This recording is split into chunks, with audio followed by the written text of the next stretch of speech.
très content.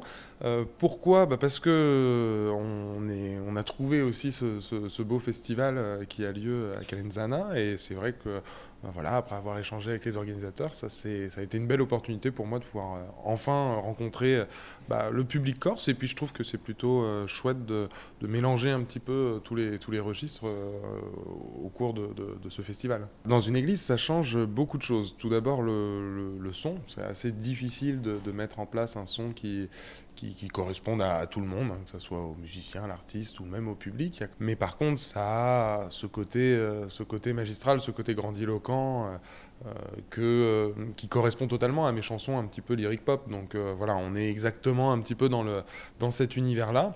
Ça ne m'empêchera pas de passer aussi sur d'autres répertoires, notamment voilà, des chansons de Mike Brandt. Alors là, on se demandera peut-être un petit peu ce que ça fait dans l'église, mais je sais que les gens aiment beaucoup aussi ces chansons-là, forcément. Donc voilà, donc c'est un petit échantillon voilà, de tout ce que j'ai pu faire au cours de ma carrière. Et tout ça, évidemment, accompagné de 4 musiciens, et ça va être plutôt chouette.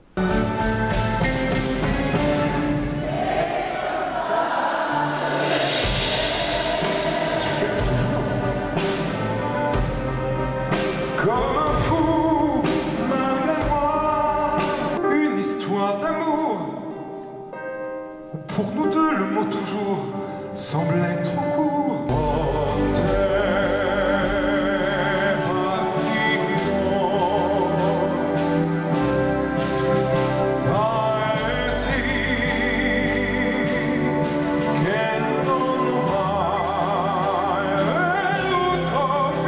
L'art lyrique se démocratise de plus en plus, un peu grâce à des chanteurs comme vous. Quel regard vous portez sur l'univers aujourd'hui en France? Moi, j'ai toujours le même objectif de chanter de la musique classique qui pourrait être de la musique classique populaire, tout simplement. Le but, c'est qu'elle parle à tout le monde. Et donc, on reprend voilà, des thèmes classiques qui ont passé les époques. Il y a du Mozart, il y a du Bach, du Beethoven. Voilà, on peut vraiment s'amuser aujourd'hui à honorer les grands thèmes et puis en même temps les amener avec une petite touche de modernité en plus. Et c'est ce qu'on appellera du coup du lyric pop, hein, clairement. Mais non, le regard que je porte, c'est qu'il faut continuer à essayer de développer tout ça, parce que les voix, c'est quand même l'essence même du chanteur, on va dire. Donc voilà, on a des émissions comme The Voice qui font des cartons, etc. Donc ça serait fort qu'il y ait de nouveaux chanteurs qui éclosent, et voilà, des petits jeunes comme... voilà, j'ai été le plus jeune ténor du monde pendant pas mal d'années, et comme vous l'avez très bien dit, maintenant j'ai 30 ans, donc il y en a sûrement d'autres. Et en effet, faut les mettre en avant aussi.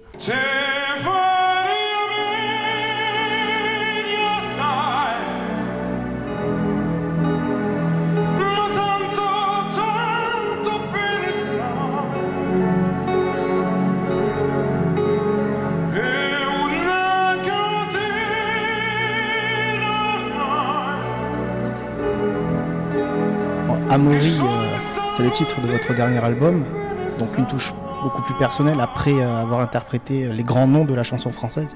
Oui, totalement. C'est vraiment pour ça qu'on l'a appelé voilà, par mon prénom, parce qu'il me représente. Des chansons qui peuvent évoquer quelques idées noires, mais parfois c'est aussi des messages d'espoir, parfois c'est des constats sur la situation qui nous entoure. Je pense que je suis finalement un jeune comme un autre, un jeune de 30 ans qui s'intéresse à de nouvelles choses aussi, qui ouvre toujours un petit peu plus son esprit, parce que le monde tourne dans ce sens-là, et il faut suivre ce tournoiement.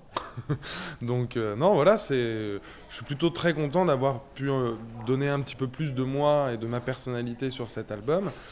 Mais ça n'enlève pas tout ce que j'ai fait avant, parce que le classique pop, c'est quand même dans mon ADN. Et voilà, on m'a souvent vendu comme le gendre idéal. Je suis pas idéal, mais en effet, je dois pas être le pire non plus. Donc je dirais que c'est une image qui me colle quand même un petit peu à la peau, le côté classique pop, et j'ai envie de revenir un petit peu plus tard, je pense, à ce registre, parce que j'ai besoin aussi d'éclater et d'envoyer ma voix valser, et de faire résonner plus ça.